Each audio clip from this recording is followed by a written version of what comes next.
El pantano no devolvía a sus muertos, pero a veces escupía a los supervivientes. El hombre que tropezó fuera del laberinto de cipreses y aguas negras no era un cazador, sino un fantasma atormentado. Estaba desarmado, cubierto de un lodo espeso y maloliente, con la ropa hecha jirones. Sus ojos, desorbitados por el terror, no veían el cielo despejado de Luisiana, sino las sombras opresivas de las que acababa de escapar. No hablaba de una pelea o una emboscada, murmuraba sobre un espectro, una presencia que no caminaba sobre la tierra, sino que se fundía con ella. Contaba de hombres que desaparecían en el silencio, tragados por la niebla o el agua, sin emitir un solo grito. No había habido una batalla. Les dijo a los pocos que lo encontraron. Había sido un desmantelamiento. Uno a uno, 200 hombres habían sido borrados del mundo por un enemigo que nunca vieron. Un susurro en la densa y húmeda oscuridad. Días antes, la atmósfera no era de miedo, sino de una arrogancia festiva. El coronel Beaumont, erguido sobre su caballo castaño, observaba a la milicia que había reunido. Casi 200 hombres, una mezcla de veteranos confederados con rostros endurecidos, granjeros pobres seducidos por el pago y jóvenes con el odio fresco en la mirada. Las armas brillaban bajo el sol inclemente. El aire olía a pólvora barata y whisky. Se reían, se daban palmadas en la espalda, convencidos de su propósito y de su abrumadora superioridad. Su presa era un solo hombre, un hombre negro que vivía aislado en las profundidades de la cuenca de la Chafalaya. Para ellos no era una persona, sino un animal que debía ser cazado, un símbolo que debía ser erradicado para restaurar un orden que sentían amenazado. La cacería sería rápida, una demostración de poder que resonaría en toda la región. El pretexto era tan endeble como conveniente. La hija de un capataz blanco había desaparecido, y aunque los rumores apuntaban a una fuga con un amante de otro pueblo, Beaumont aprovechó la oportunidad. Con la autoridad de su riqueza y su pasado militar, señaló al culpable, el hombre sin nombre que vivía en el pantano. No necesitaba pruebas, solo necesitaba un objetivo para el miedo y el resentimiento de su gente. La historia se esparció como un incendio en la hierba seca, alimentada por generaciones de prejuicio. La desaparición de la joven ya no importaba. Lo que importaba era la afrenta, la audacia de un hombre negro existiendo fuera de su control, en un territorio que consideraban suyo. La expedición punitiva se convirtió en una cruzada, una violenta reafirmación de su dominio en una tierra donde la ley formal era solo una sugerencia lejana. Lejos de allí, en el corazón del pantano, Silas se movía con la economía de un depredador nativo. Su mundo era un tapiz de sonidos sutiles y señales invisibles para ojos no entrenados. El chapoteo de un pez, el crujido de una rama seca, la dirección del viento entre el musgo español. Su existencia era un ritual de silencio y paciencia. Ese día, mientras revisaba su línea de trampas, su rutina se vio interrumpida. No encontró un animal atrapado, sino algo mucho más inquietante. Un lazo de alambre, expertamente colocado para atrapar un mapache, había sido cortado con un cuchillo. Cerca, una huella de bota pesada, torpe y profunda, marcaba el suelo blando. No era la marca de un cazador perdido, era la marca de un intruso descuidado, un hombre que no respetaba las reglas de ese lugar. Silas se quedó inmóvil, escuchando no con sus oídos, sino con todo su ser. La paz, que tanto le había costado construir, se había fracturado. La intrusión no se detuvo ahí. En los días siguientes, las señales se hicieron más audaces. Encontró árboles marcados con extraños símbolos, fogatas mal apagadas que casi provocan un incendio, y los restos de animales a los que les habían disparado por deporte y los habían dejado pudrirse. Eran las acciones de hombres que no entendían el pantano, que lo veían como un enemigo a ser conquistado, no como un hogar a ser respetado. Silas, entrenado en el arte de la guerra de guerrillas, leía estas señales como un soldado lee un mapa del enemigo. Estaban explorando, probando los límites de su territorio, subestimándolo con cada paso arrogante. Él no se escondió, simplemente observó, rastreando a sus rastreadores, aprendiendo sus números, sus hábitos, su falta de disciplina. Se mantenía invisible, un espectro en su propio dominio, mientras el círculo de la amenaza se cerraba lentamente alrededor de su santuario. El punto de no retorno llegó en una tarde bochornosa, mientras Silas estaba lejos, pescando en un bayú oculto.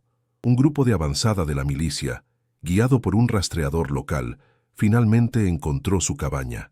Era una estructura pequeña y sólida, construida con sus propias manos, un testimonio de su deseo de una vida simple y aislada. Los hombres la registraron con violencia, volcando su modesta cama, rompiendo sus escasas vasijas de barro, buscando pruebas de un crimen que sabían que no encontrarían. Frustrados por la ausencia de su presa y por la simplicidad de su vida, que de alguna manera los ofendía, decidieron enviar un mensaje. Uno de ellos arrojó una antorcha sobre el techo de paja. Las llamas prendieron con una rapidez voraz, consumiendo en minutos el único refugio que Silas había conocido desde la guerra. Su risa resonó en el aire espeso, un sonido profano en la catedral silenciosa del pantano. Cuando Silas vio la columna de humo negro elevándose sobre las copas de los cipreses, no sintió pánico, sintió una fría y pesada resignación. Se acercó a su hogar en ruinas con la cautela de un explorador moviéndose en territorio enemigo. El calor de las brasas todavía emanaba de los restos carbonizados de su vida. Se detuvo ante lo que había sido su puerta, observando la destrucción total. No había ira en su rostro, ni lágrimas en sus ojos. Solo una quietud profunda y aterradora. Habían cruzado la última línea. No solo habían invadido su tierra, habían quemado su paz. En el silencio del crepúsculo, rodeado por las cenizas de su santuario, el hombre que se había esforzado tanto por enterrar al soldado que fue, sintió al espectro despertar en su interior. La guerra no era su elección, pero ahora era su única opción de supervivencia. Al amanecer siguiente, la fuerza principal de casi 200 hombres llegó al borde del pantano. Eran un ejército ruidoso y desorganizado, una marea de odio lista para inundar el laberinto verde. El coronel Beaumont, desde su caballo, dio una última arenga, hablando de justicia y de la necesidad de limpiar esa tierra de una plaga. Disparos al aire resonaron, asustando a las aves y rompiendo el silencio primordial del lugar. Con gritos y confianza ciega, se adentraron en la vegetación. La densa pared de árboles y enredaderas se los tragó. Sus voces se apagaron gradualmente, hasta que solo quedó el zumbido de los insectos. Marchaban hacia lo que creían era una cacería fácil, sin saber que el cazador no era el hombre que perseguían. El verdadero cazador era el propio pantano, y ellos acababan de entrar voluntariamente en sus fauces. Antes de continuar, diga de dónde usted está mirando. Y si esta historia ya lo ha atrapado, considere suscribirse mañana. La próxima no será más ligera. El amanecer en la cuenca de la Chafalaya no llegaba. Se filtraba. Se derramaba lentamente a través del espeso dosel de cipreses y tupelós, una luz gris y acuosa que no prometía calor, solo una versión más visible de la noche. Silas despertaba no por el sol, sino por un cambio en la presión del aire, por el cese del coro de ranas y el comienzo del zumbido de los insectos diurnos. Su despertar era un proceso silencioso, sin sobresaltos, como el de un animal que emerge de su madriguera. Se sentaba en el borde de su catre de madera, un marco tosco que él mismo había ensamblado, y escuchaba. Durante varios minutos permanecía inmóvil, dejando que el pantano le informara del estado del mundo. El chapoteo distante de un caimán, el grito de una garza, el goteo constante de la condensación desde las hojas, eran las noticias de la mañana, y en ellas leía la paz o la perturbación. Aquella mañana solo había paz. Su cabaña era un pequeño bastión de orden en medio del caos primordial. Cada objeto tenía su lugar, dictado por la necesidad y la eficiencia. Un cuchillo de desollar colgaba de una clavija junto a la puerta, su hoja siempre limpia y afilada. Las pocas vasijas de barro estaban apiladas con precisión y sus redes de pesca, meticulosamente remendadas, colgaban secándose en una viga. No había nada superfluo, nada que no sirviera a un propósito directo para su supervivencia. Este orden no era una cuestión de pulcritud, sino de disciplina. Era un ritual, un mecanismo de control sobre un rincón minúsculo de un universo indiferente y a menudo hostil. En la quietud de su hogar, rodeado por las herramientas de su existencia solitaria, Silas mantenía a raya no solo la naturaleza salvaje de fuera, sino también la que recordaba haber llevado dentro. El soldado que había sido no tenía cabida en aquel espacio de metódica tranquilidad. El primer acto del día era revisar el agua de lluvia recogida en un barril de cedro. La olía, la probaba, comprobando su pureza. El pantano ofrecía agua en abundancia, pero gran parte de ella era traicionera, cargada de parásitos y podredumbre. Aprender a distinguir las fuentes seguras había sido una de sus primeras lecciones de supervivencia, una que había aprendido con la dureza de la fiebre y la debilidad. Luego, con un trozo de pescado ahumado y un pedazo de pan duro, rompía su ayuno. Comía lentamente, con la misma deliberación con la que hacía todo lo demás. No había placer en el acto, solo la reposición de energía. Sus movimientos eran económicos, desprovistos de cualquier prisa o ansiedad. Vivir en el pantano le había enseñado que la prisa era una forma de ceguera, un ruido que ahogaba las señales vitales que el entorno enviaba constantemente a quienes sabían escuchar. Fuera de la cabaña, el aire era espeso, casi tangible. Se pegaba a la piel, una capa de humedad perpetua que olía a tierra mojada, a vegetación en descomposición y a la dulzura enfermiza de las flores de magnolia. Para un extraño, era un ambiente sofocante, opresivo. Para Silas, era simplemente el aire que respiraba, el aliento del único lugar que lo había aceptado sin hacer preguntas. Se movía por el terreno con una familiaridad innata.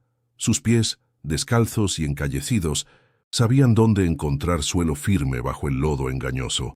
No caminaba sobre el pantano, se deslizaba a través de él, una sombra que se fundía con otras sombras, dejando tras de sí una perturbación mínima, casi imperceptible. Su presencia era una negociación constante con el entorno, un acuerdo tácito de respeto mutuo que los hombres que venían del mundo de las líneas rectas y las cercas no podían comprender. La rutina de la mañana lo llevaba a su línea de trampas, un circuito de casi 3 millas que serpenteaba a través de los lugares más densos y menos transitados. No usaba trampas de acero que pudieran herir innecesariamente a los animales. Las suyas eran cajas y lazos ingeniosos, diseñados para capturar, no para mutilar. Revisaba cada una con la paciencia de un artesano. Si una estaba vacía, la reajustaba, buscando signos de por qué había fallado. Si contenía una presa, un mapache, una zarigüeya, el proceso era rápido y respetuoso.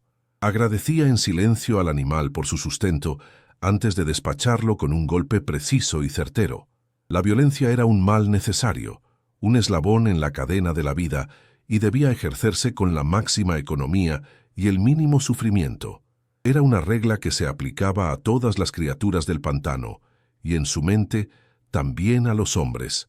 En ocasiones encontraba algo que no esperaba. Una vez, un joven ciervo había quedado atrapado por una pata en una de sus trampas más grandes. Podría haberlo alimentado durante una semana, pero Silas vio el pánico en los ojos del animal, la juventud en su cuerpo aún en crecimiento. Con una calma infinita, se acercó lentamente hablando en un murmullo bajo y monótono, no con palabras, sino con un tono que buscaba calmar. El ciervo se debatió al principio, pero la quietud de Silas, su ausencia de amenaza, finalmente lo tranquilizó. Con movimientos cuidadosos, liberó la pata del animal, que se quedó inmóvil por un instante, confundido, antes de saltar y desaparecer entre los árboles. Silas no sonrió. Simplemente observó hasta que se fue, sintiendo una satisfacción silenciosa, no por su bondad, sino por haber mantenido el equilibrio. Quitar una vida por necesidad era una cosa, hacerlo por oportunidad era otra muy distinta. El pantano era su proveedor. Los bayús le ofrecían bagres y percas que pescaba con una línea de mano, sintiendo el más mínimo tirón en sus dedos. Los árboles le daban frutos y nueces, y el suelo, raíces comestibles que había aprendido a identificar. Su vida era un ciclo de recolección y consumo, una existencia reducida a sus elementos más esenciales. No acumulaba riquezas ni posesiones. Su única moneda era el conocimiento. Saber qué bayú era profundo, qué hongo era venenoso, qué sonido anunciaba la lluvia. Esta autosuficiencia era su libertad, pero también su aislamiento. Era un reino de un solo habitante, y él era su rey, su súbdito y su prisionero. La soledad no era una carga que soportaba, sino un muro que había construido ladrillo a ladrillo para proteger la frágil paz que había encontrado. Una vez cada 2 meses, esa soledad se rompía por necesidad. Remaba en su pequeño esquife durante casi un día entero hasta llegar al borde del pantano, a un pequeño puesto comercial polvoriento donde el mundo de los hombres se derramaba en el territorio salvaje. Necesitaba sal, pólvora, anzuelos, las pocas cosas que el pantano no podía darle. Su llegada siempre era recibida con el mismo silencio cargado. Los hombres blancos que holgazaneaban en el porche dejaban de hablar, sus ojos siguiéndolo con una mezcla de curiosidad y desprecio. Para ellos era una anomalía, una figura que no encajaba en su orden social. No era un esclavo, no era un aparcero, era un hombre negro que vivía solo, por su propia voluntad, en un lugar que ellos temían. Su independencia era una ofensa silenciosa. Silas nunca se detenía a conversar. Entraba en la tienda, con la mirada baja pero no sumisa, y esperaba su turno. El tendero, un hombre llamado Peters, lo trataba con una eficiencia fría, sin la familiaridad que ofrecía a sus otros clientes. Silas presentaba las pieles que había curado, nutria, castor, mapache, y las intercambiaba por sus provisiones. No regateaba.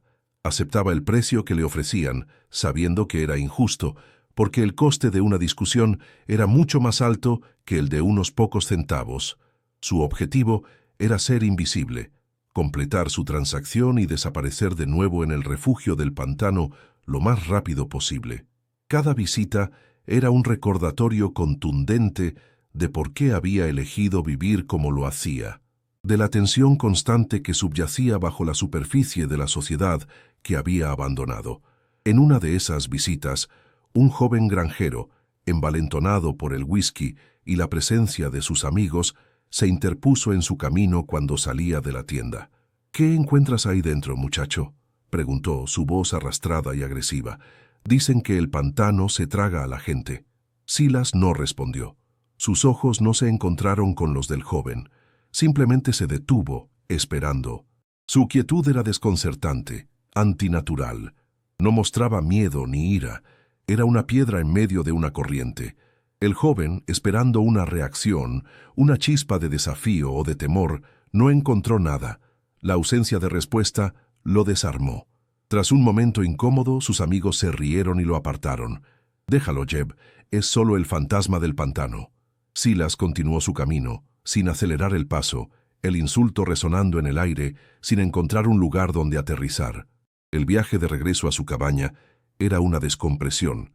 A medida que el esquife se adentraba de nuevo en el laberinto de vías fluviales, sentía cómo la tensión del mundo exterior se desprendía de él capa por capa. Los sonidos de los hombres, sus risas, sus motores, sus odios, eran reemplazados por los susurros del viento entre el musgo español y el llamado de las aves acuáticas. El aire se volvía más denso, más familiar. Estaba regresando a casa, al único lugar donde su color de piel no era una sentencia y su silencio no era una debilidad. Aquí, las reglas eran más antiguas y honestas. La supervivencia dependía de la habilidad, la paciencia y el respeto, no del poder arbitrario de un hombre sobre otro. El pantano era un juez imparcial. No le importaba tu pasado ni tus pecados, solo le importaba si entendías sus leyes. A veces, durante las largas tardes, mientras reparaba una red o afilaba su cuchillo, los fantasmas de su otra vida intentaban visitarlo. Un sonido repentino, como una rama seca rompiéndose con la fuerza de una pisada, podía hacer que sus músculos se tensaran, su mano buscando instintivamente un arma que ya no llevaba.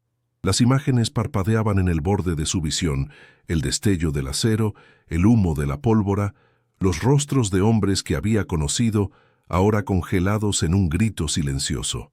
Eran los ecos del sargento Silas, el hombre conocido como el espectro.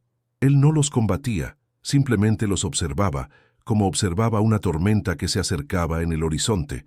Dejaba que pasaran a través de él, reconociendo su presencia sin permitirles quedarse. Había enterrado a ese hombre por una razón. Resucitarlo significaría la muerte de la paz que tanto le había costado construir. La guerra le había enseñado todo sobre la violencia, cómo infligirla, cómo soportarla, cómo sobrevivirla, pero su lección más profunda fue sobre su inutilidad. Había visto a hombres buenos morir por causas nobles y a hombres malos prosperar en el caos. Había visto cómo el ciclo de la sangre solo engendraba más sangre, dejando tras de sí un campo estéril de dolor y arrepentimiento.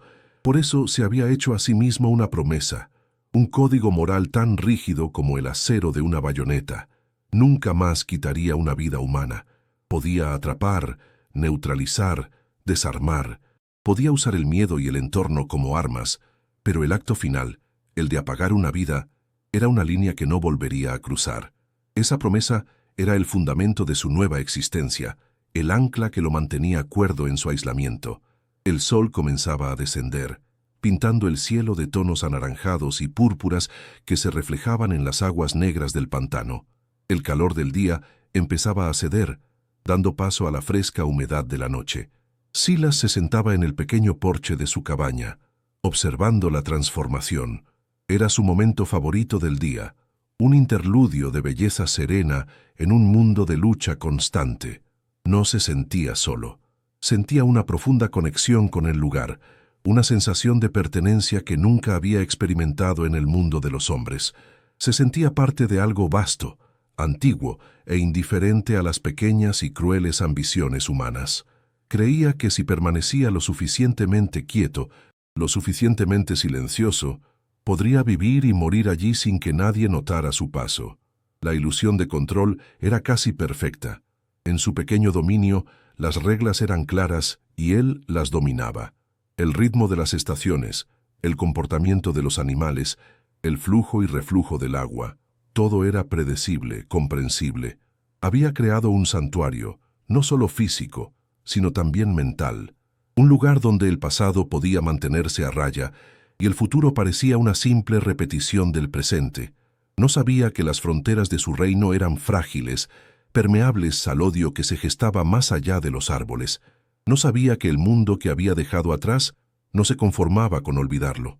Creía que su invisibilidad era su armadura, sin darse cuenta de que, para los hombres que se acercaban, era una invitación. Mientras la oscuridad envolvía completamente la cabaña, Silas encendió una pequeña lámpara de aceite. Su luz amarilla y parpadeante era una pequeña estrella en un océano de negrura.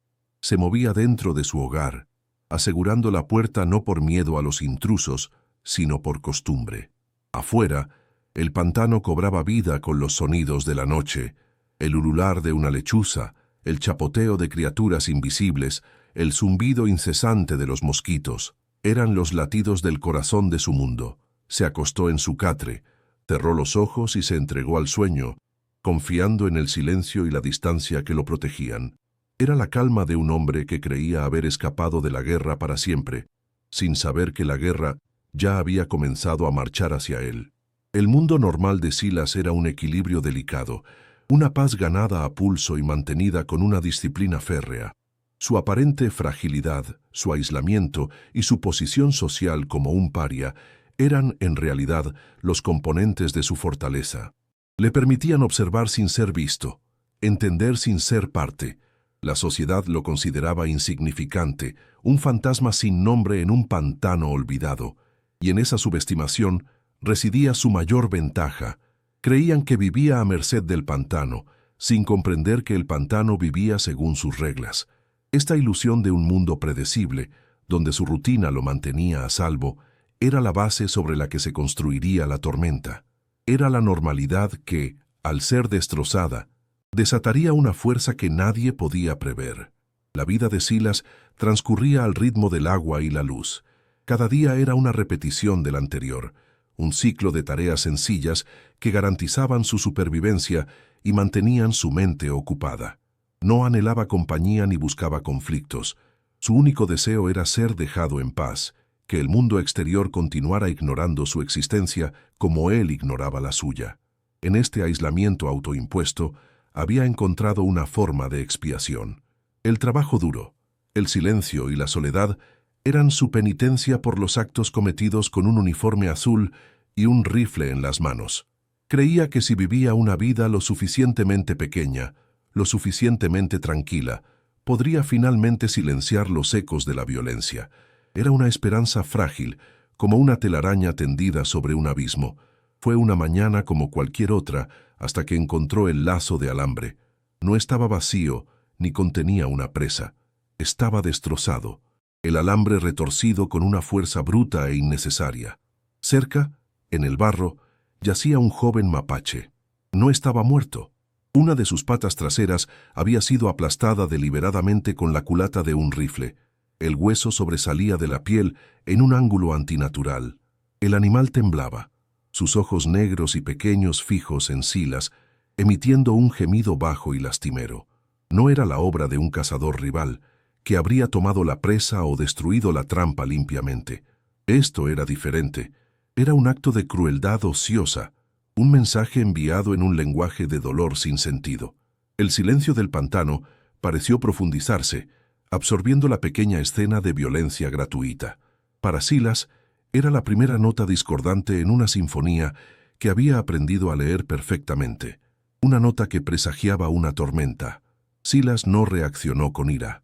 La furia era un lujo que no podía permitirse, un fuego que quemaba la energía y nublaba el juicio.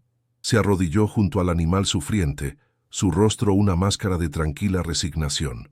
Con un movimiento rápido y preciso de su cuchillo, puso fin a la agonía del mapache. Luego, su atención se centró en el entorno. Estudió las huellas dejadas en el suelo blando, botas pesadas, de suelas gruesas, que se hundían profundamente en el lodo. Eran las pisadas de hombres que no conocían el terreno, que caminaban con la arrogancia de quien se cree dueño de todo lo que pisa. Eran al menos 3. Sintió un nudo frío formarse en su estómago, una sensación familiar que no había experimentado desde los días de la guerra. Con una paciencia metódica, desmanteló los restos de su trampa, borró las huellas lo mejor que pudo y se llevó el cuerpo del animal. No dejaría rastro de la profanación, pero el conocimiento de ella ya estaba grabado en su mente. Unos días después, sus reservas de sal se agotaron, obligándolo a hacer el viaje al puesto comercial de Peters. Remó durante horas, el movimiento rítmico de sus brazos una meditación forzada. A medida que se acercaba al mundo de los hombres, sentía cómo una coraza invisible se formaba a su alrededor. La atmósfera en el puesto era diferente. El habitual desprecio perezoso con el que lo recibían había sido reemplazado por algo más agudo, más vigilante. Los hombres que holgazaneaban en el porche dejaron de hablar cuando su esquife tocó la orilla. Sus miradas no eran de simple curiosidad, eran miradas de evaluación, de sospecha. El aire estaba cargado de una tensión que casi podía saborear, espesa y amarga como el humo de la pólvora. Nadie le dirigió la palabra, pero sus silencios colectivos hablaban más fuerte que cualquier grito. Sabía que algo había cambiado fundamentalmente en la forma en que el mundo exterior lo percibía. Ya no era un fantasma, se estaba convirtiendo en un objetivo. Dentro de la tienda, mientras esperaba a que Peters terminara de atender a otro cliente, captó fragmentos de la conversación.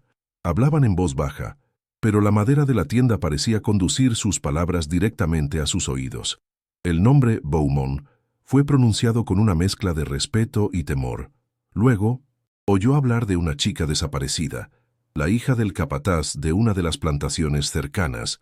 Nadie lo acusó directamente, pero cada vez que la conversación se detenía, sentía el peso de las miradas sobre su espalda. Peters finalmente se volvió hacia él, su rostro más adusto que de costumbre. No hubo saludo, solo un «¿Qué quieres?». Silas intercambió sus pieles por sal, harina y anzuelos. La transacción fue rápida, tensa, cada movimiento observado por todos en la tienda. Se sentía como un actor en un escenario, interpretando un papel que no había elegido en una obra cuyo final ya parecía escrito por otros. Al salir de la tienda y dirigirse a su esquife, 2 jóvenes se interpusieron en su camino. Olían a whisky barato y a una confianza mal ganada. No dijeron nada al principio, simplemente se pararon frente a él, bloqueando su paso con una insolencia deliberada. Uno de ellos sonrió, una mueca torcida que no llegaba a sus ojos. Entonces, con un movimiento casual, pateó la pequeña bolsa de sal que Silas llevaba, enviándola a volar hacia el agua fangosa de la orilla. El chapoteo fue seguido por la risa de ambos, un sonido áspero y desagradable. Era una provocación infantil, un pequeño acto de dominación diseñado para medir su reacción. Silas se detuvo. Miró la bolsa de sal que se hundía lentamente en el agua turbia, una pérdida significativa para él. Luego levantó la vista y los miró a los ojos, uno por uno. Su rostro no mostraba nada, ni miedo, ni ira, ni sumisión. Su quietud era su única respuesta. La falta de reacción pareció desconcertarlos. Esperaban un estallido, una palabra de desafío, una súplica, cualquier cosa que pudieran usar como justificación para una mayor violencia. Pero la calma de Silas era como un muro contra el que su agresión se estrellaba sin efecto. Tras un momento incómodo, el otro joven empujó a su amigo. «Déjalo», murmuró. «No vale la pena». Se apartaron, todavía riendo, pero su risa ahora sonaba hueca. Silas no esperó. Recogió sus otras provisiones, empujó su esquife hacia aguas más profundas y comenzó a remar, alejándose del puesto comercial sin mirar atrás. El sonido de sus risas se desvaneció, reemplazado por el chapoteo rítmico de su remo. Había evitado el conflicto, pero el precio era una amarga certeza. La paz que había buscado era un espejismo, y el odio del mundo exterior finalmente había encontrado el camino hacia su puerta. De vuelta en la seguridad relativa de su territorio, las señales de intrusión se volvieron más audaces y frecuentes. Encontró árboles marcados con cruces toscamente talladas, cicatrices blancas en la corteza oscura que actuaban como mojones profanos en su santuario. No eran marcas de cazadores, que usaban señales sutiles para no asustar a la presa. Estas eran marcas de conquista, una declaración de propiedad sobre una tierra que no les pertenecía. En una pequeña claro, descubrió los restos de una fogata. Las brasas todavía estaban calientes. Un lecho de cenizas grises que humeaba perezosamente. La habían abandonado sin apagarla por completo. Una negligencia criminal en la estación seca. Un cambio en el viento podría haber convertido esa chispa en un infierno que consumiera su hogar y todo a su alrededor. Era la acción de hombres que no respetaban el poder del pantano, que lo veían como un obstáculo a ser quemado y despejado. El descubrimiento más perturbador llegó 2 días después. El olor lo guió, un hedor dulzón y nauseabundo de carne en descomposición que se aferraba al aire húmedo. En un pequeño pantano de cipreses encontró el cadáver de una cierva. Estaba hinchada y cubierta de moscas. Un único agujero de bala en su costado revelaba la causa de la muerte. No le habían quitado la carne ni la piel. Simplemente la habían matado y abandonado. La habían matado por el placer de hacerlo, un acto de poder sin propósito. Silas se arrodilló y examinó el suelo. Las mismas huellas de botas pesadas estaban por todas partes. Este acto de violencia sin sentido lo afectó más profundamente que la trampa saboteada. Era un desprecio total por la vida, por el equilibrio del pantano que él se esforzaba tanto por mantener. Estos hombres no cazaban para sobrevivir, cazaban para destruir, y él ahora entendía que no harían distinción entre las bestias del bosque y el hombre que vivía entre ellas. Su instinto de supervivencia, perfeccionado en los campos de batalla de la guerra, se impuso a su deseo de aislamiento. Ya no podía permitirse el lujo de ignorar la amenaza. Tenía que entenderla. Comenzó a rastrear a sus rastreadores, convirtiéndose en la sombra que ellos creían estar persiguiendo. Se movía a través del denso sotobosque con una facilidad que ellos nunca podrían igualar. Sus pies descalzos, sin hacer ruido sobre las hojas mojadas y el barro. Los observaba desde la distancia, oculto tras cortinas de musgo español o sumergido hasta el cuello en las aguas negras de un bayú. Eran ruidosos, torpes, constantemente quejándose del calor. Los insectos y el terreno no eran un grupo de caza, eran una turba desorganizada, unida solo por un propósito común que él empezaba a comprender con una claridad aterradora. Estaban buscando sistemáticamente, peinando el pantano, y él era la presa. Desde sus puestos de observación, Evaluaba a su enemigo. Contó al menos una docena de hombres en varios grupos de exploración, pero por la forma en que se comunicaban con disparos y gritos, supo que eran solo la vanguardia de una fuerza mayor. Estudió sus rostros. Algunos eran jóvenes, sus caras sonrojadas por la excitación de la caza, sus ojos brillando con un odio simple y directo. Otros eran mayores, veteranos confederados con rostros endurecidos por la derrota y la amargura, hombres que veían en esta cacería una oportunidad para reclamar un poder que sentían que les habían robado. Vio al coronel Beaumont una vez, a caballo en el borde de un terreno más firme, dando órdenes con una arrogancia imperial. No necesitó escuchar sus palabras para entender la intención. Había visto a hombres como Beaumont antes, hombres que creían que su voluntad era la única ley que importaba. Y sabía que tales hombres no se detenían hasta que obtenían lo que querían. Una parte de él, el sargento Silas, el espectro, susurró en su mente. Le mostró cómo una cuerda tensada a la altura del tobillo podría derribar a un hombre, como una fosa cubierta de hojas podría neutralizar a un grupo, como el miedo a las serpientes y a la oscuridad podría ser un arma más eficaz que un rifle. El soldado en él anhelaba actuar, tomar el control, desmantelar la amenaza con la eficiencia fría que le había dado su apodo. Pero el hombre que había construido una cabaña con sus propias manos, el que encontraba paz en el silencio y la soledad, se resistió. Se aferró a su código, a la promesa que se había hecho a sí mismo en medio de la carnicería.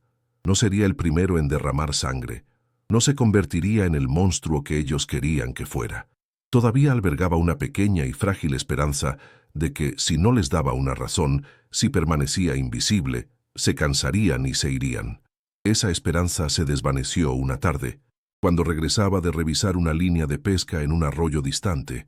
Al acercarse al área de su cabaña, notó que algo estaba mal. El silencio era diferente. No era un silencio pacífico, sino uno expectante, como el aire antes de que caiga un rayo. Se movió con extrema precaución, bordeando su propio hogar como si fuera territorio enemigo. Entonces lo vio, una huella de bota, idéntica a las que había estado rastreando, impresa en el barro a menos de 50 metros de su puerta. No habían entrado, no todavía, pero habían encontrado su rastro. Habían estado allí, habían violado el perímetro de su santuario. La sensación no fue de miedo, sino de una profunda y helada tristeza.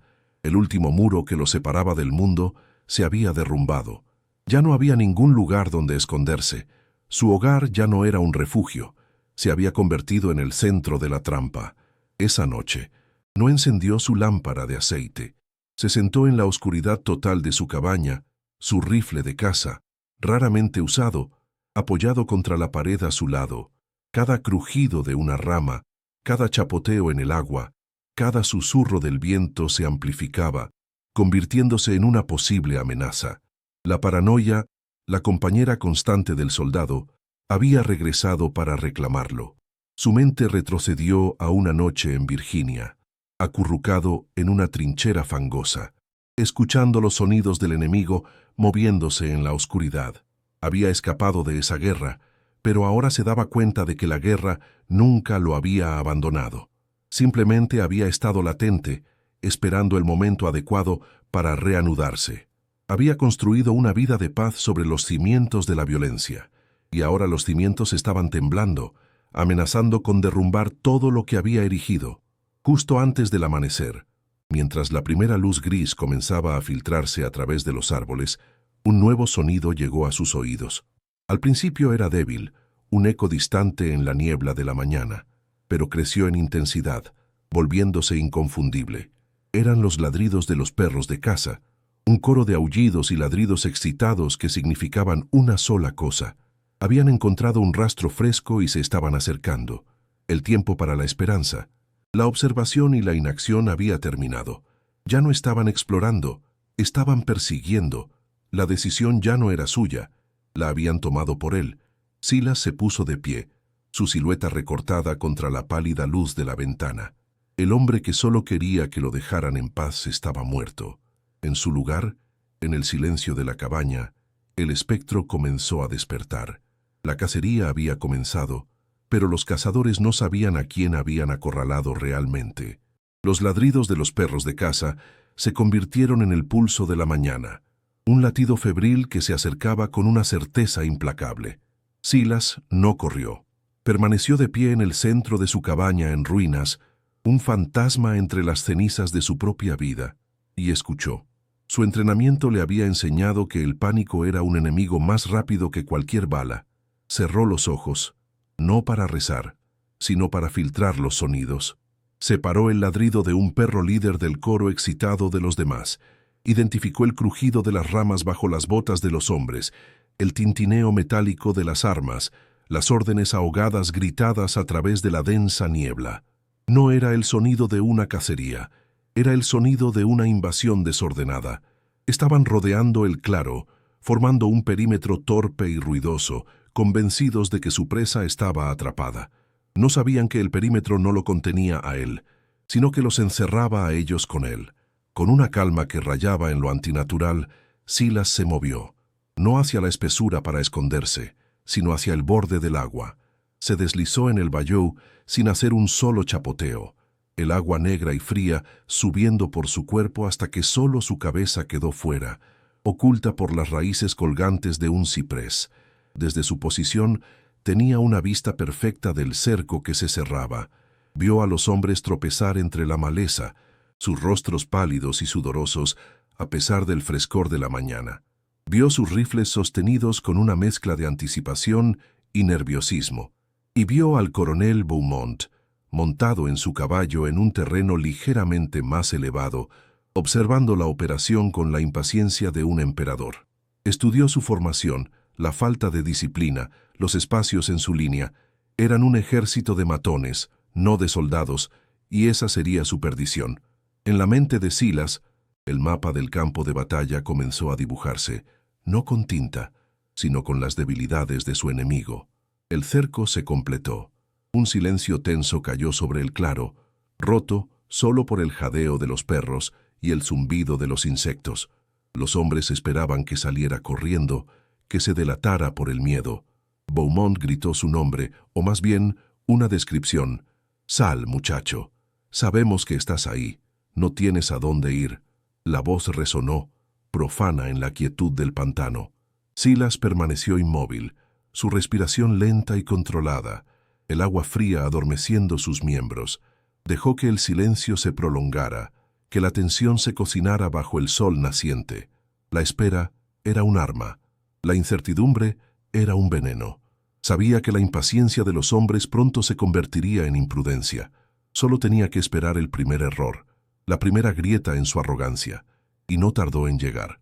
Dos hombres en el flanco derecho, aburridos y ansiosos, comenzaron a adentrarse un poco más en la espesura, desobedeciendo la orden de mantener la línea.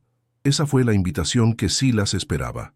Se sumergió por completo, nadando bajo el agua con movimientos lentos y eficientes, emergiendo silenciosamente a unos 50 metros de distancia, detrás de la línea principal del cerco. Ahora estaba fuera del perímetro, con el enemigo atrapado entre él y el pantano profundo. Se movió con la velocidad y el sigilo de una pantera, siguiendo un sendero de caza que solo él conocía. Se posicionó detrás de un denso matorral de palmitos, directamente en la ruta de los dos hombres que se habían aventurado. No preparó su rifle. En su lugar, tomó una liana gruesa y flexible, probando su resistencia entre sus manos. Su objetivo no era la confrontación, sino la sustracción. Quería plantar la primera semilla de duda, la primera pregunta sin respuesta en la mente de sus cazadores. La guerra psicológica había comenzado. Los dos hombres avanzaban torpemente, quejándose en susurros sobre los mosquitos y el barro. «No hay nada aquí», dijo uno, un joven granjero con más bravuconería que experiencia. «Probablemente ya se ha ido». En ese preciso momento, un sonido extraño rompió el aire. El grito agudo y lastimero de un cerdo salvaje atrapado. El sonido provenía de su izquierda, más adentro del pantano. Era un sonido tan convincente, tan lleno de pánico animal, que ambos se detuvieron instintivamente. Silas, oculto a su derecha, había producido el sonido con nada más que su garganta y sus manos ahuecadas, una habilidad aprendida en las noches de reconocimiento tras las líneas enemigas. «Vamos a ver», dijo el más joven, la emoción de la caza superando su cautela. Su compañero, un hombre mayor y más cansado, vaciló por un momento antes de seguirlo de mala gana, ambos desviándose de su puesto. Se adentraron en una zona particularmente densa, donde la luz del sol se convertía en un crepúsculo perpetuo. El hombre más joven iba adelante, apartando las enredaderas con la culata de su rifle. Cuando pasó junto a un enorme ciprés cubierto de musgo, una sombra se desprendió del árbol. No hubo un grito, solo un golpe sordo, como el de un saco de grano cayendo al suelo. El hombre mayor, que venía unos pasos detrás, se detuvo. «¿Jeb?», llamó en voz baja. No hubo respuesta. El silencio que le devolvió el pantano era repentinamente más profundo, más pesado. «Jeb, no es momento para juegos», dijo, su voz ahora teñida de una incipiente ansiedad. Dio unos pasos más, rodeando el ciprés. No encontró a su compañero. Solo vio el rifle de Jeb tirado en el barro, como si se le hubiera caído de las manos. No había señales de lucha, ni huellas extrañas. Jeb simplemente se había desvanecido. El pánico se apoderó del hombre. Se dio la vuelta, corriendo torpemente por donde había venido, gritando el nombre de Jeb. Su regreso al perímetro, solo, sin aliento y con los ojos desorbitados, causó una onda de confusión. Contó su historia, una narrativa incoherente sobre un sonido extraño y una desaparición instantánea. Beaumont cabalgó hasta su posición, su rostro una máscara de desprecio.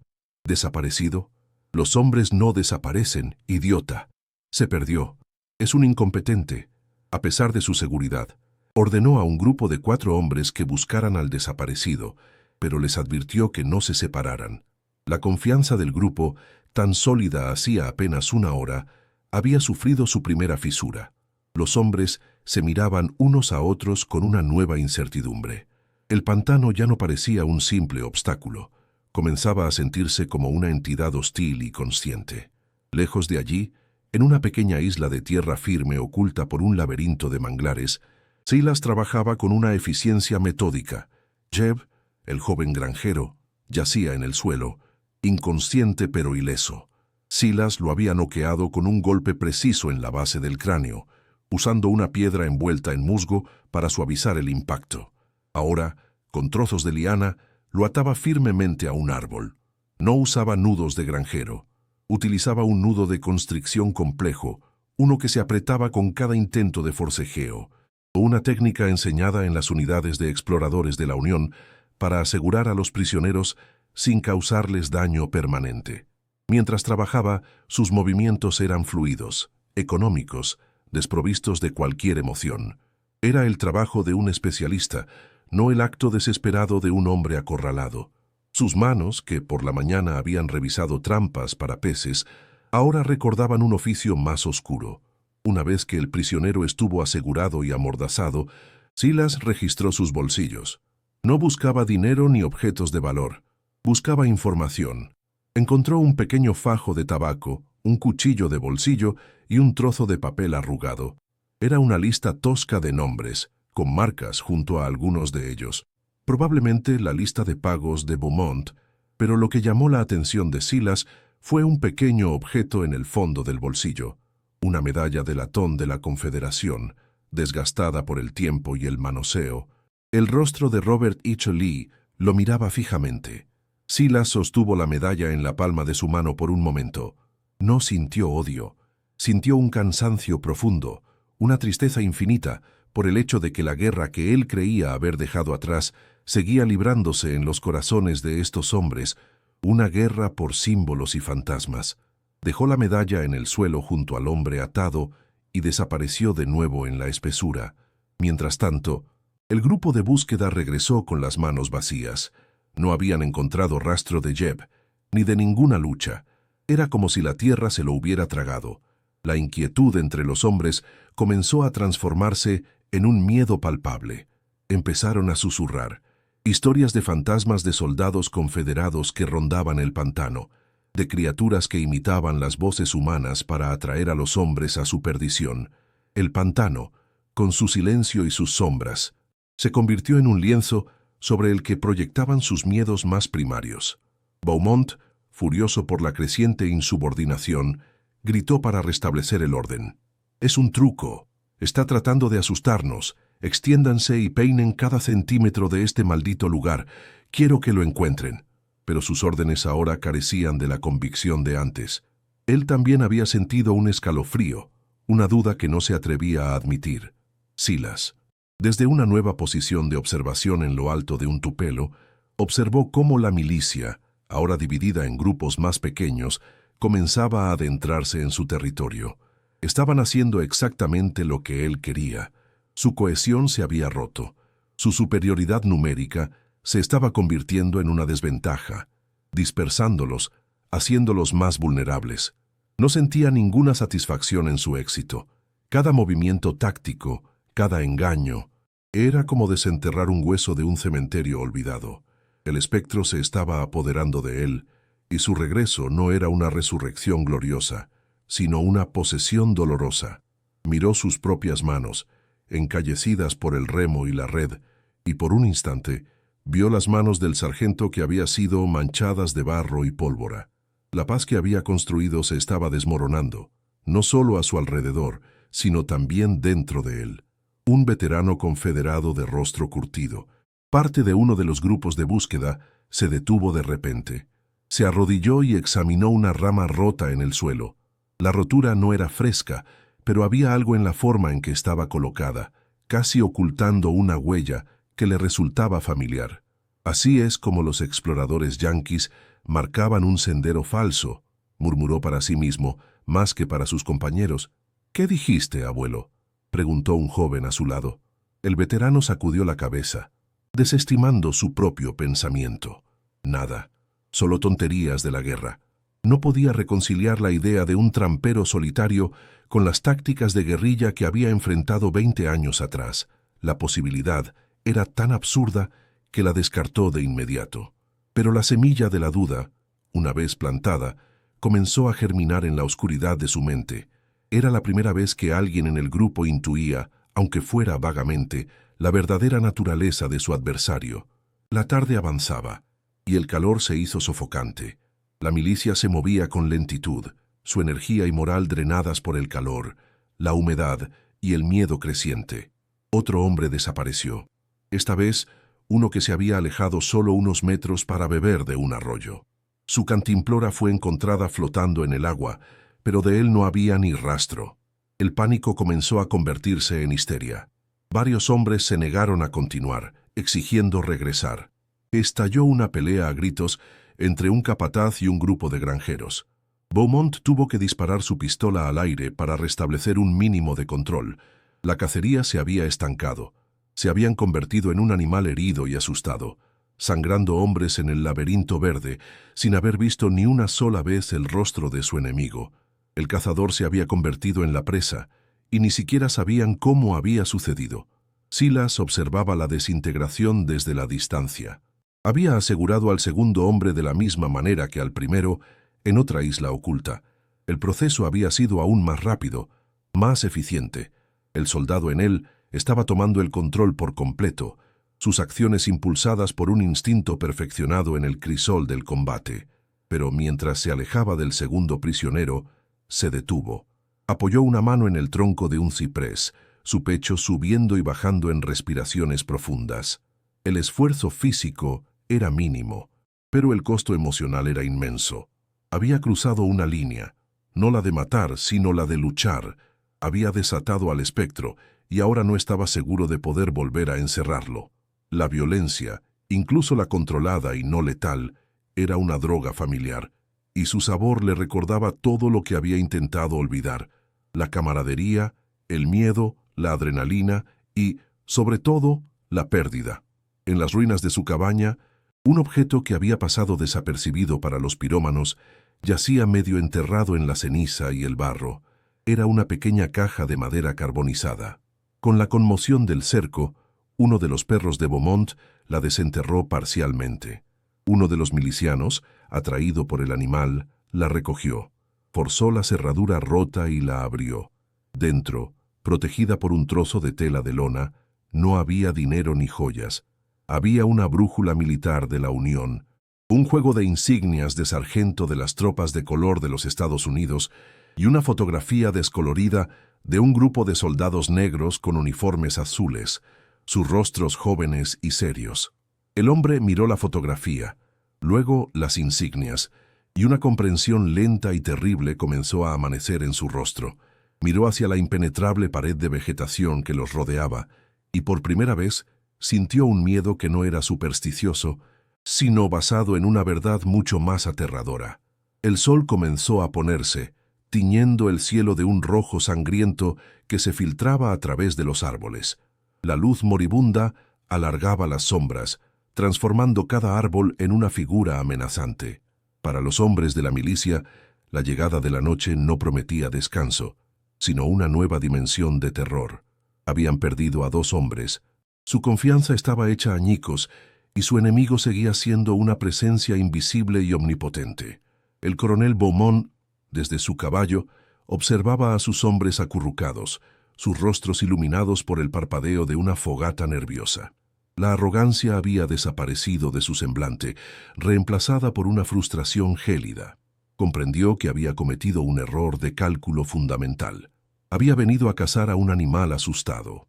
En cambio, había acorralado algo que conocía la oscuridad mucho mejor que ellos, y la noche en el pantano le pertenecía por completo. La noche cayó sobre el pantano no como una cortina, sino como un sudario.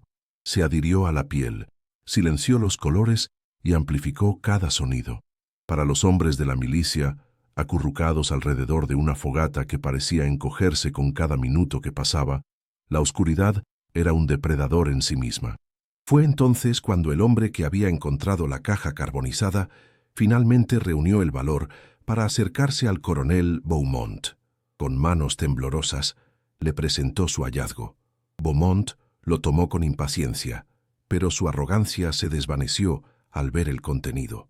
La brújula de la Unión, las insignias de sargento, la fotografía descolorida de soldados negros, no eran las posesiones de un simple trampero, eran las reliquias de un soldado experimentado, un fantasma de una guerra que creían haber ganado en espíritu, aunque la hubieran perdido en el campo. La verdad, fría y afilada, se abrió paso a través de las capas de su prejuicio. No estaban cazando a un fugitivo, habían invadido el territorio de un veterano de combate. El descubrimiento se extendió por el campamento como una fiebre. Los susurros cambiaron de tono. Las historias de fantasmas del pantano, que antes eran cuentos para asustar a los niños, se fusionaron con una realidad mucho más tangible y aterradora.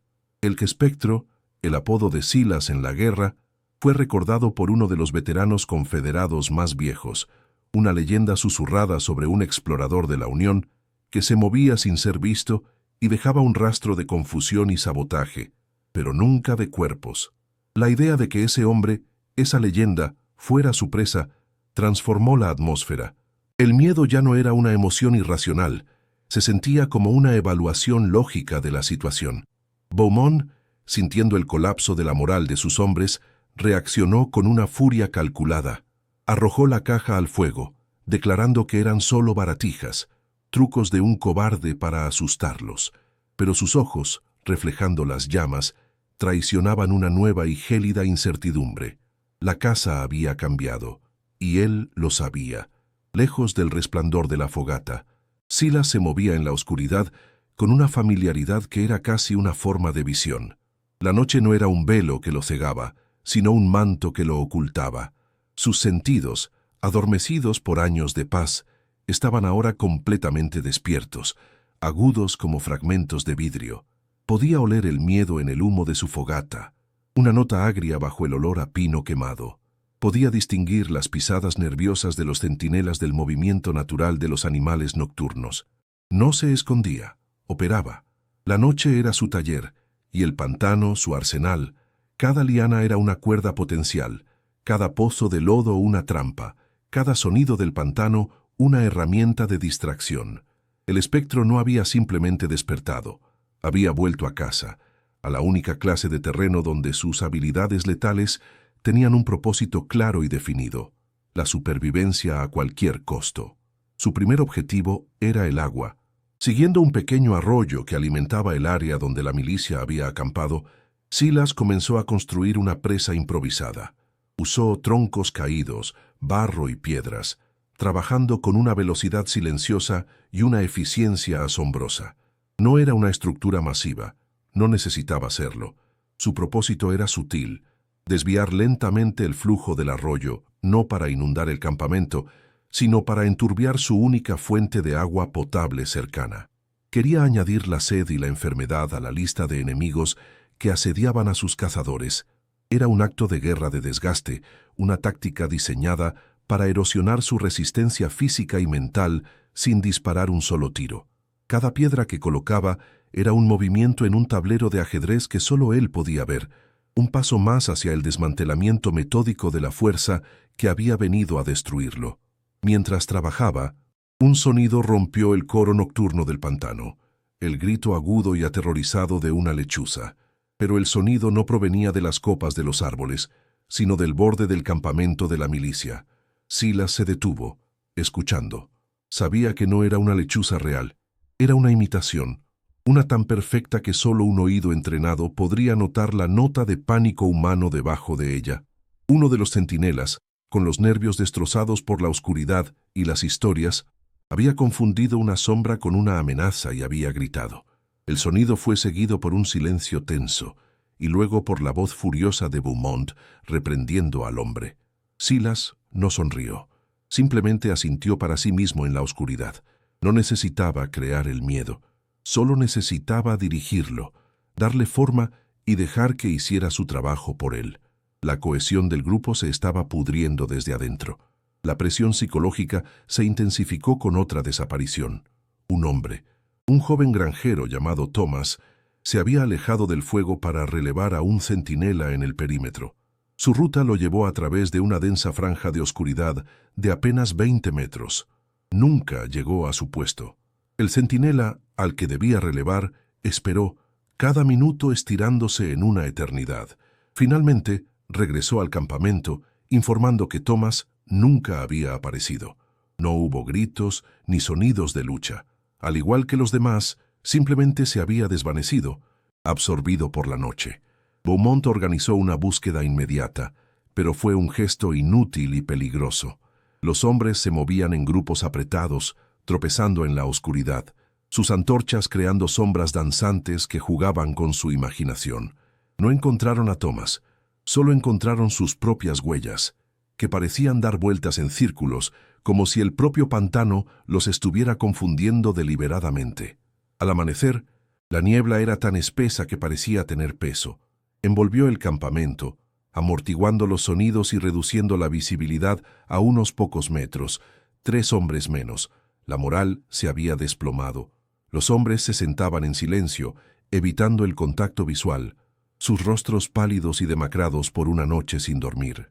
El veterano confederado, cuyo nombre era Elías, observaba al resto. Vio la forma en que sostenían sus rifles, el constante movimiento de sus ojos. Reconoció los signos. Era la misma tensión, la misma paranoia que había visto en las trincheras de Petersburg. Se acercó a Beaumont. «Coronel», dijo en voz baja, «esto no es una casa. Estamos siendo desmantelados. Este hombre está usando tácticas de la Unión. Nos está desangrando sin luchar». Beaumont, con los ojos inyectados en sangre por la falta de sueño, lo apartó con un gesto brusco. «Cállate, Elías. Tu miedo está envenenando a los demás». Pero las palabras del veterano habían encontrado su marca. La frustración y la humillación llevaron a Beaumont a cometer su error táctico más grave. Descartando la estrategia de mantener a sus hombres juntos, decidió que la única forma de expulsar a su enemigo era con una ofensiva abrumadora. «¡Se acabó la espera!», gritó al campamento reunido. «Nos dividiremos en escuadrones de 10. Peinaremos este pantano en una red. No hay lugar donde pueda esconderse de 200 hombres. El primer escuadrón que lo encuentre recibirá una bonificación». Era una orden nacida de la desesperación, no de la estrategia. Estaba rompiendo su única ventaja, la fuerza numérica, y entregándole a Silas exactamente lo que quería. Grupos más pequeños, aislados y vulnerables, dispersos por un terreno que solo uno de ellos entendía. Los hombres obedecieron, pero sin el entusiasmo de antes. Marcharon hacia la niebla no como cazadores, sino como hombres condenados caminando hacia un destino incierto. Uno de estos escuadrones, liderado por un capataz corpulento llamado Miller, se adentró en una sección del pantano donde los cipreses crecían tan juntos que sus ramas entrelazadas bloqueaban casi toda la luz. El aire era frío y quieto. Se movían en fila india, el silencio roto solo por el chapoteo de sus botas en el agua estancada. De repente, el hombre que iba en cabeza se detuvo. Señaló hacia arriba. Los demás siguieron su mirada. Colgando de una rama baja, girando lentamente en la brisa casi imperceptible, había una bota. Era la bota de Thomas, el hombre que había desaparecido la noche anterior. El objeto, tan mundano y a la vez tan siniestro, los paralizó. No era una señal de lucha, era un marcador, un trofeo dejado a la vista deliberadamente, un mensaje silencioso que decía: estuve aquí, estoy en todas partes, y ustedes son los siguientes. La cohesión del escuadrón se evaporó, reemplazada por un miedo individual y primario. Miller, tratando de mantener una apariencia de control, ordenó a sus hombres que siguieran adelante. «Es solo un truco», gruñó, aunque su propia voz carecía de convicción. Unos 100 metros más adelante, encontraron algo aún más perturbador. En un pequeño claro, vieron a Thomas. No estaba muerto. Estaba sentado en el suelo, con la espalda apoyada contra un árbol, profundamente dormido. Su rifle estaba colocado cuidadosamente a su lado, pero su cinturón de municiones y su cuchillo habían desaparecido. Parecía completamente ileso. Miller se acercó con cautela y lo sacudió. Thomas despertó con un sobresalto, sus ojos desorbitados por la confusión. No recordaba nada. Su último recuerdo era caminar hacia el puesto de guardia. No sabía cómo había llegado allí, ni por qué estaba desarmado. La experiencia, tan extraña y desprovista de violencia física, era de alguna manera más aterradora que si lo hubieran encontrado herido.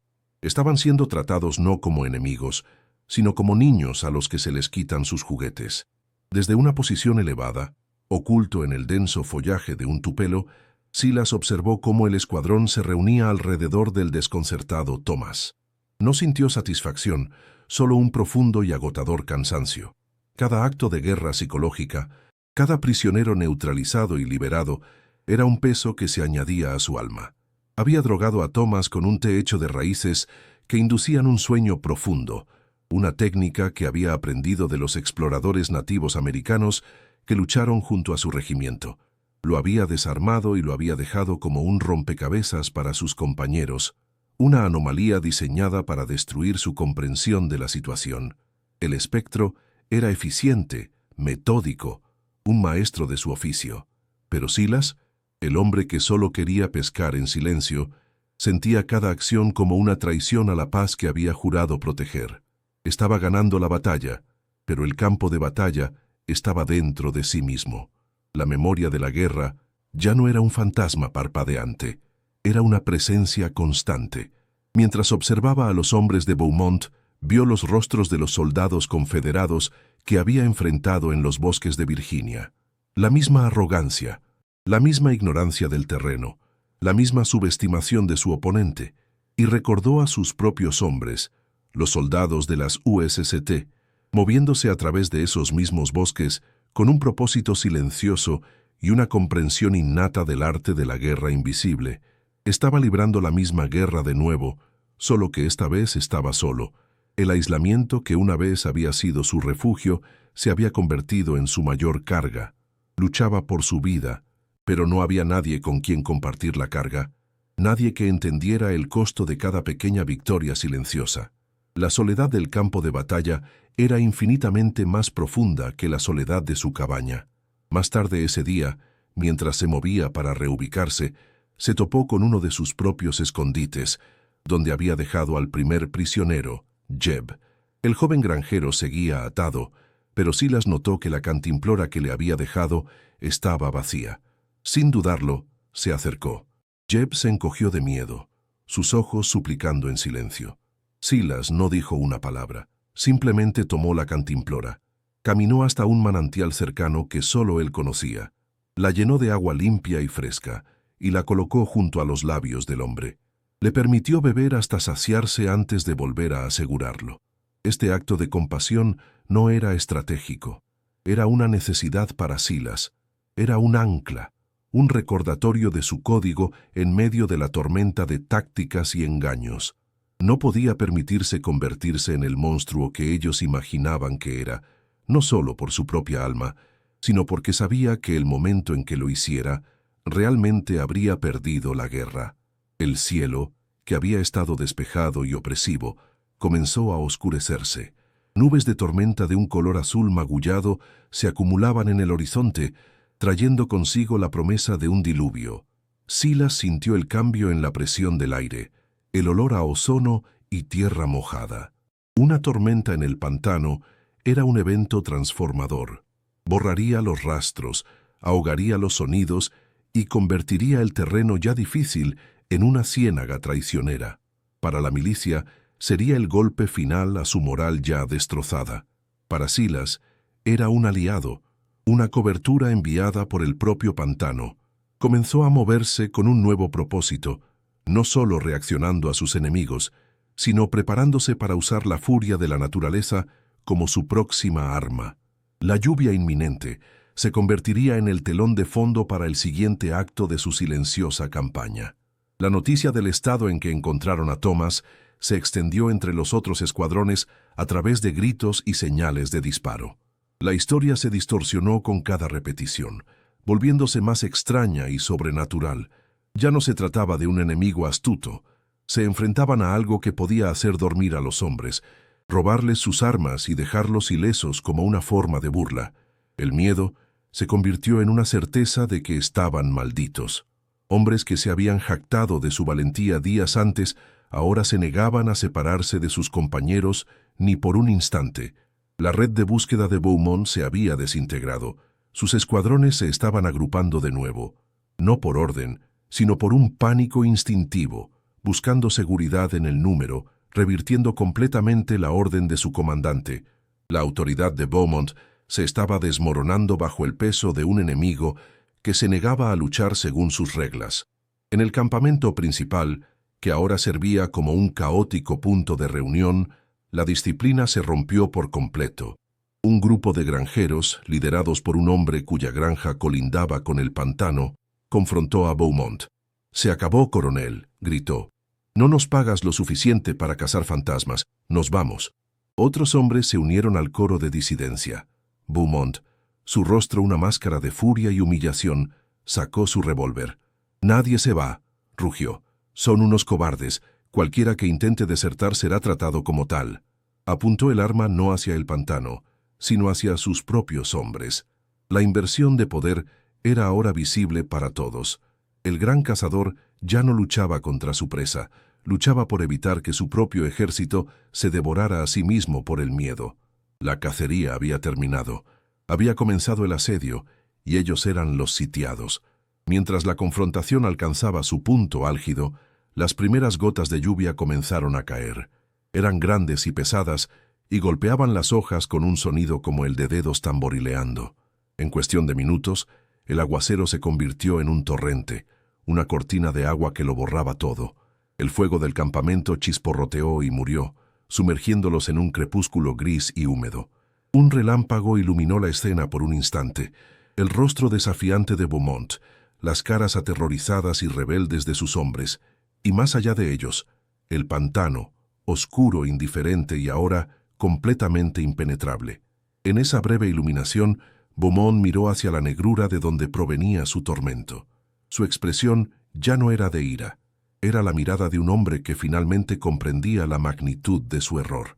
No había atrapado a un hombre en el pantano.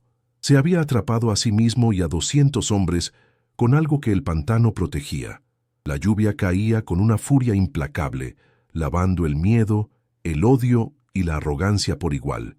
Para Silas, que observaba desde un refugio natural bajo las raíces de un ciprés gigante, la tormenta era una purga. Marcaba el final de una fase y el comienzo de la siguiente. Había roto su cohesión, había destrozado su moral y había vuelto a su líder contra ellos. Había invertido el poder sin quitar una sola vida. Ahora, con la noche y la tormenta como sus aliados, Comenzaría el acto final, el desmantelamiento. El espectro había hecho su trabajo, creando el caos y la confusión. Ahora le tocaba a Silas, el superviviente, asegurarse de que cuando la tormenta pasara, no quedara nada de la amenaza, solo hombres rotos y una leyenda que nadie se atrevería a desafiar de nuevo. El pantano, envuelto en la tormenta, guardaba silencio, cómplice de la guerra silenciosa que se libraba en su corazón. La tormenta amainó con la misma brusquedad con que había llegado, dejando tras de sí un mundo lavado y silencioso al amanecer. El pantano se había transformado. El agua, antes contenida en los bayous y arroyos, ahora cubría casi toda la superficie, convirtiendo el suelo firme en un lodazal traicionero y los senderos en arroyos de corriente lenta. Para los restos de la milicia, menos de 50 hombres acurrucados en un terreno elevado que se había convertido en una isla, el nuevo día no trajo alivio, sino una miseria más profunda. Estaban empapados, hambrientos y desmoralizados. El coronel Beaumont se puso en pie, su uniforme manchado de barro, su rostro una máscara de furia lívida. La huida no era una opción para él. Su orgullo no se lo permitiría. Miró a los rostros derrotados de sus hombres y supo que solo le quedaba una última y desesperada carta que jugar, un asalto frontal con la fuerza que le quedaba. La humillación era un combustible más potente que la razón. Beaumont reunió a los hombres que aún le obedecían, una mezcla de sus lugartenientes más leales y jóvenes, demasiado asustados para desertar. Su voz, áspera por el agotamiento y la rabia, resonó en el aire húmedo de la mañana. Se esconde porque es un cobarde. Está tan cansado y hambriento como nosotros. La tormenta ha borrado sus huellas, pero también lo ha atrapado. Lo encontraremos y terminaremos con esto. No había convicción en sus palabras, solo la fuerza bruta de su voluntad. Elías, el veterano, observó en silencio, con los hombros caídos por el peso de una certeza fatal. Sabía que no marchaban hacia la victoria, sino hacia el final inevitable de una lección que su coronel se negaba a aprender. El pequeño grupo, un fantasma de la arrogante fuerza que había entrado en el pantano, comenzó su avance, chapoteando en el agua hasta las rodillas, siguiendo a su líder hacia el corazón de un laberinto que ya se los había tragado. Su avance era penosamente lento. El terreno inundado succionaba sus botas, y las ramas ocultas bajo el agua los hacían tropezar constantemente. El aire era denso, pesado con el olor a vegetación podrida y tierra mojada. El silencio era casi total, roto únicamente por sus propios y torpes movimientos y el goteo incesante del agua desde las hojas. Ya no había bravuconadas ni conversaciones. Cada hombre estaba encerrado en su propia esfera de miedo, sus ojos moviéndose constantemente, escudriñando las sombras entre los cipreses que parecían observarlos como centinelas silenciosos. No buscaban a un hombre, buscaban una aparición. Y el pantano, con su nueva y acuosa fisonomía, parecía el escenario perfecto para que un fantasma hiciera su última aparición. La tensión era tan palpable como la humedad, una soga invisible que se apretaba alrededor de sus cuellos con cada paso que daban. Fue entonces cuando lo vieron. Por primera vez desde el inicio de la cacería, Silas se mostró. No fue un ataque ni una emboscada, simplemente apareció, una silueta oscura de pie en una pequeña cresta de tierra seca a unos 200 metros de distancia. Estaba inmóvil, observándolos. No parecía amenazante ni asustado. Era una presencia tranquila y deliberada, una invitación silenciosa. Para Beaumont fue la confirmación de su arrogancia. «Ahí está», rugió, levantando su rifle. «No dejen que escape». Ignorando las súplicas silenciosas en los ojos de sus hombres, se lanzó hacia adelante, su desesperación convirtiéndose en una imprudencia suicida. Los demás lo siguieron, no por lealtad, sino por el terror de ser dejados atrás. Se movieron hacia la figura solitaria, sin darse cuenta de que no estaban acorralando a su presa, sino que estaban siendo conducidos al lugar elegido para el sacrificio final de su orgullo. El lugar al que Silas los condujo era un pequeño anfiteatro natural, un claro circular rodeado por una muralla de cipreses gigantes, cuyas raíces nudosas y expuestas formaban una barrera laberíntica. El suelo del claro era una mezcla de barro espeso y charcos de agua estancada, lo que dificultaba cualquier movimiento rápido. Solo había una entrada clara, la misma por la que acababan de entrar. Cuando Beaumont y sus hombres irrumpieron en el claro, se detuvieron en seco. Silas los esperaba en el centro, pero no como esperaban. Su rifle no estaba en sus manos. Estaba apoyado contra un árbol a varios metros de distancia. En su lugar, sostenía un simple bastón de ciprés, largo y pulido por el uso. Se mantuvo erguido, con una quietud que era en sí misma una demostración de poder. No era la postura de un hombre acorralado, era la postura de un hombre que estaba exactamente donde quería estar. Beaumont se detuvo a unos 20 metros de él, con el pecho agitado por el esfuerzo y la furia. Sus hombres se dispersaron detrás de él, formando un semicírculo vacilante. La imagen era un crudo reflejo de la realidad. Una veintena de hombres armados, agotados y aterrorizados, enfrentándose a un solo hombre desarmado que parecía tener el control absoluto de la situación. «Se acabaron tus trucos, muchacho», espetó Beaumont, levantando su rifle. «Has jugado con nosotros en la oscuridad, como la alimaña que eres. Pero ahora, a la luz del día, no eres nada». Su voz era un intento de reafirmar su propia autoridad, de convencerse a sí mismo de que el poder todavía residía en el cañón de su arma. Silas no respondió. Su silencio era un espejo que reflejaba la impotencia de la rabia de Beaumont, absorbiendo sus amenazas y devolviéndolas como un eco vacío. La falta de reacción de Silas empujó a Beaumont al límite. Su rostro se congestionó de ira. «Voy a colgar tu cabeza en mi granero como advertencia para todos los de tu clase», gritó, y su dedo se tensó en el gatillo. Pero antes de que pudiera disparar, su pie derecho se hundió inesperadamente en el barro. No era un simple tropiezo. El suelo bajo él cedió, una trampa de lodo cuidadosamente disimulada. Al perder el equilibrio, su disparo se desvió hacia el cielo, el sonido resonando como un trueno en el claro silencioso. Mientras luchaba por mantenerse en pie, una cuerda delgada y casi invisible, tensada a ras del suelo, se enganchó en su otro tobillo. Un tirón seco y preciso, y el coronel cayó de bruces en el agua fangosa, su rifle volando de sus manos y aterrizando con un chapoteo a varios metros de distancia. Sus hombres se quedaron paralizados, testigos de la humillación total de su líder. Fue Elías, el veterano, quien finalmente rompió el silencio. No se movió para ayudar a Beaumont. En su lugar, dio un paso adelante, bajando lentamente su propio rifle. Miró fijamente a Silas, no con odio, sino con una terrible y resignada comprensión. Vio la economía de movimientos, la forma en que Silas había usado el terreno, la paciencia en su postura. Vio al soldado bajo la piel del trampero. «Coronel», dijo Elías, su voz apenas un susurro, pero audible para todos en el claro. «No es una alimaña, es un soldado». Hizo una pausa, y luego pronunció el nombre que había sido una leyenda susurrada en los fuegos de campamento confederados. «Es el Espectro». El apodo cayó en el silencio como una piedra en un pozo profundo, arrastrando consigo los últimos vestigios de la voluntad de lucha de los hombres. La verdad, más aterradora que cualquier fantasma, estaba ahora al descubierto. La revelación fue como un hechizo que se rompía. Los hombres de Beaumont se miraron unos a otros, el terror en sus ojos dando paso a una comprensión sombría. La historia no era sobre un negro solitario, era sobre un veterano de combate de élite.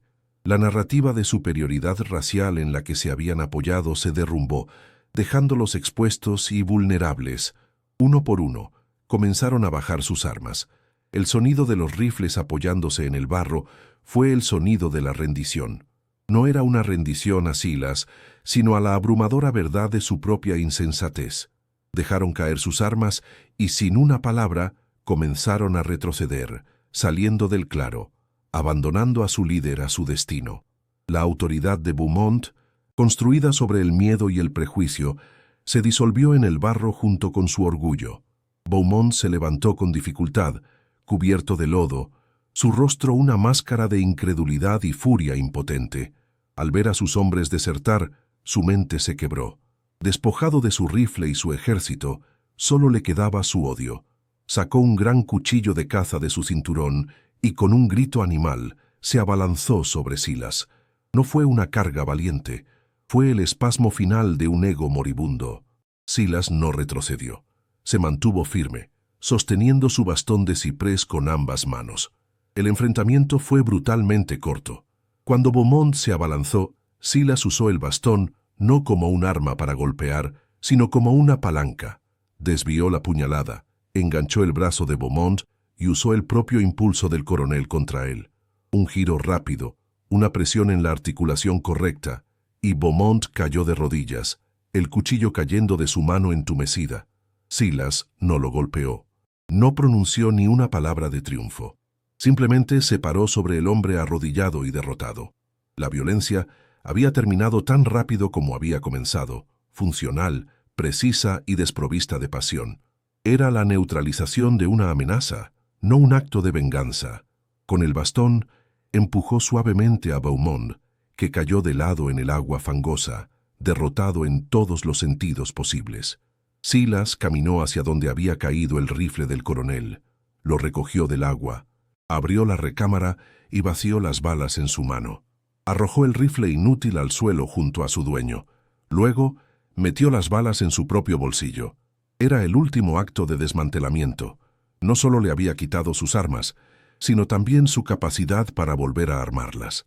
Se dio la vuelta y miró a los pocos hombres que aún quedaban en el borde del claro, paralizados por el miedo y la indecisión. Su mirada no contenía amenaza ni ira.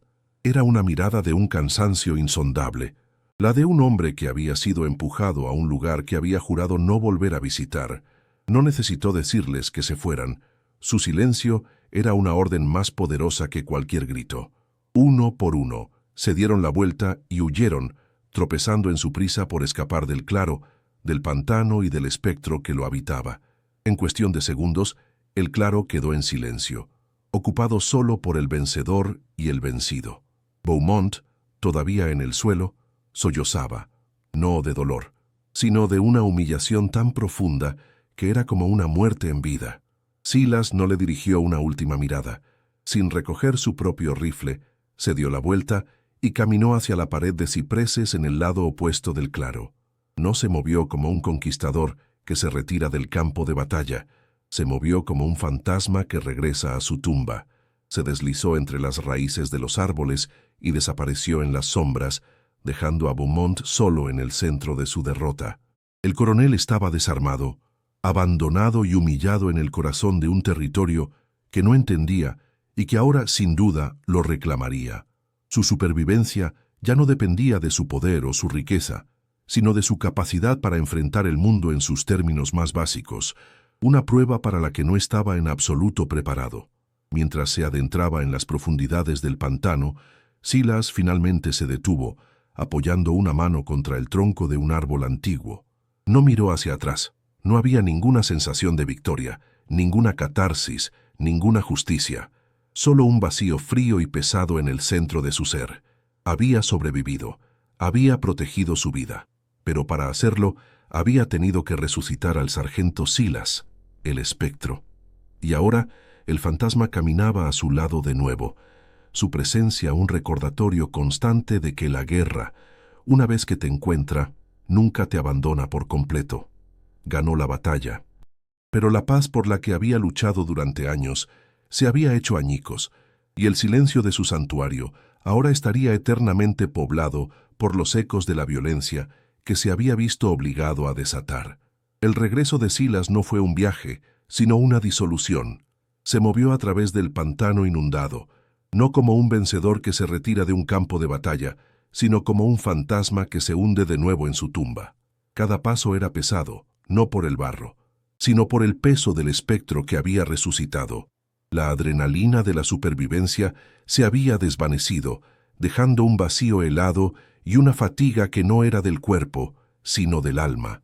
El pantano, lavado por la tormenta, estaba extrañamente silencioso, como si contuviera la respiración después de la violencia, pero en la mente de Silas, el estruendo de la guerra que creía haber dejado atrás resonaba con una claridad ensordecedora. Había ganado, había sobrevivido, pero el santuario que defendía ya no era un lugar en el mapa, sino un recuerdo frágil, y la paz que había buscado se había convertido en la ceniza más amarga de todas.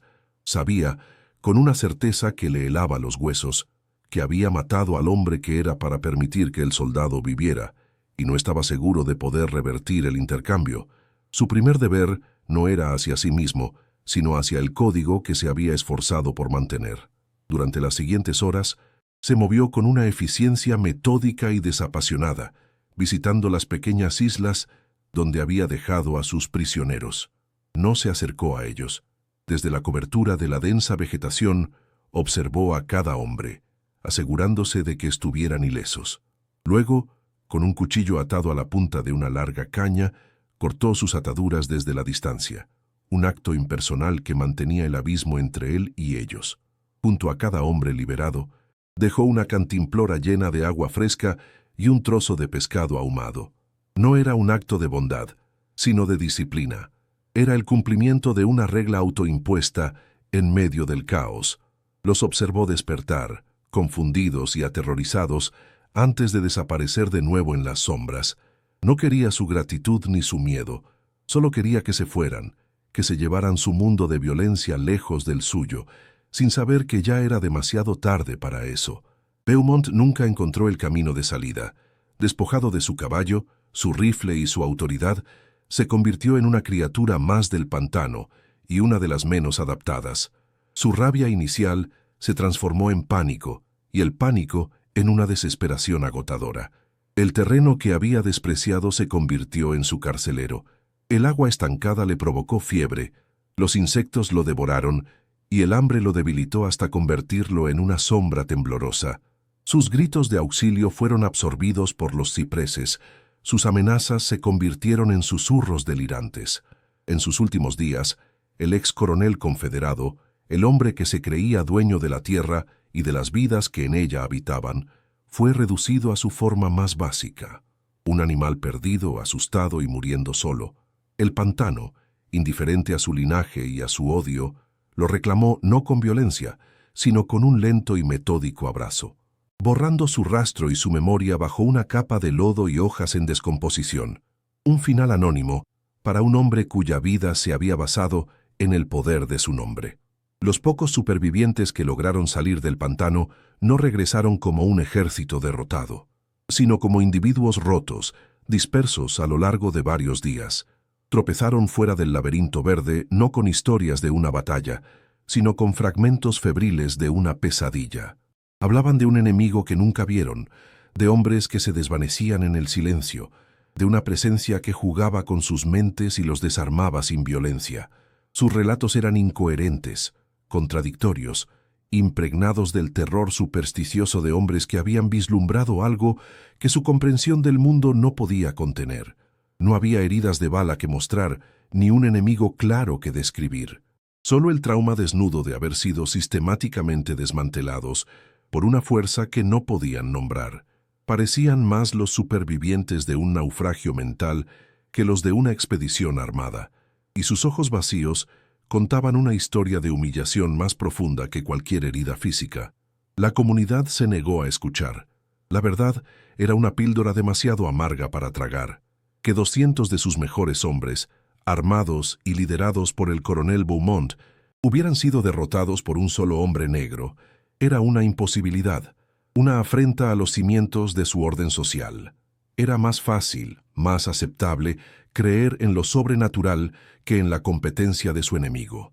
Las historias de los supervivientes fueron descartadas como los desvaríos de hombres enloquecidos por la fiebre del pantano. El sheriff local, bajo la presión de las familias poderosas, cerró oficialmente la investigación, declarando que la expedición se había perdido trágicamente debido a una tormenta repentina y al terreno traicionero.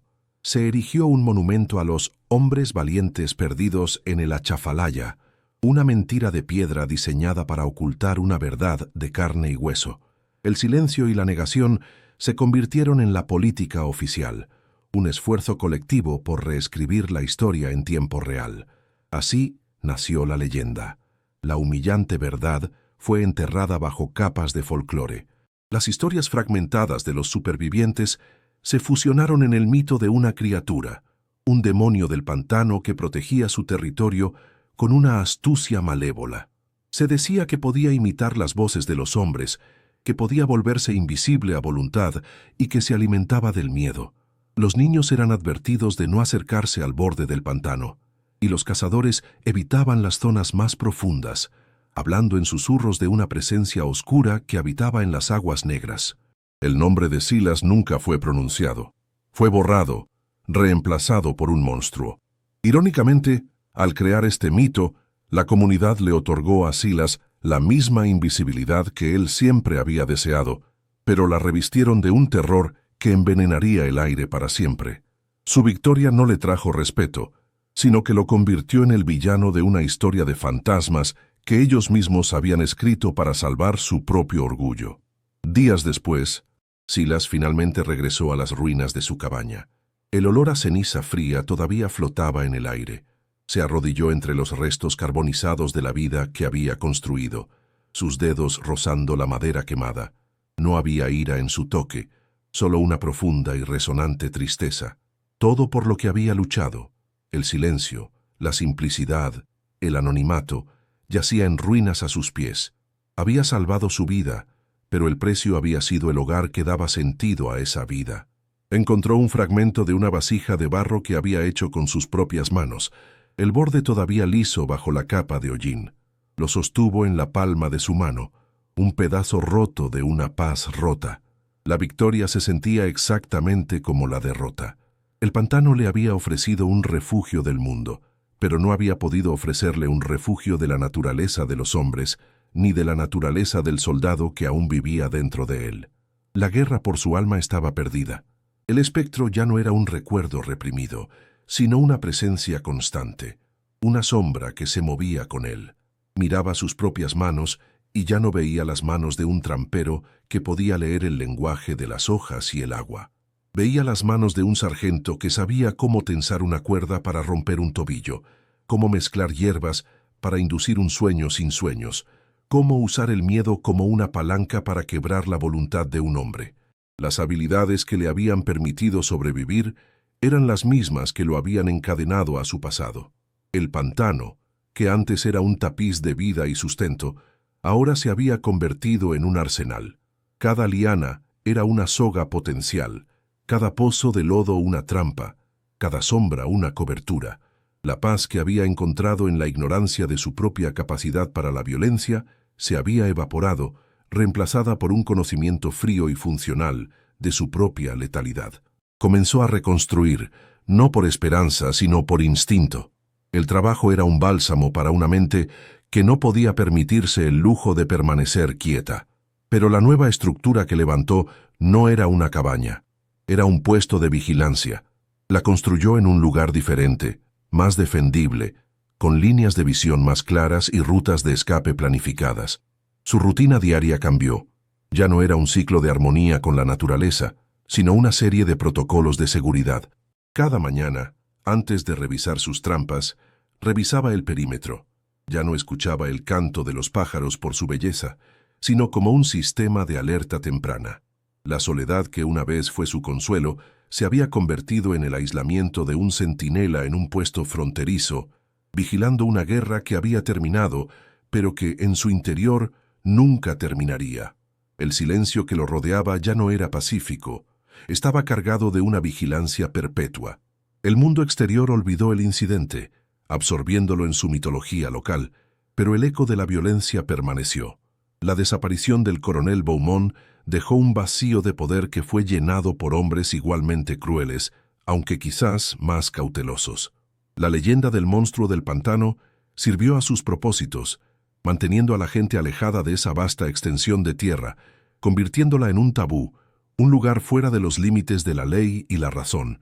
Nadie se aventuró a buscar la verdad.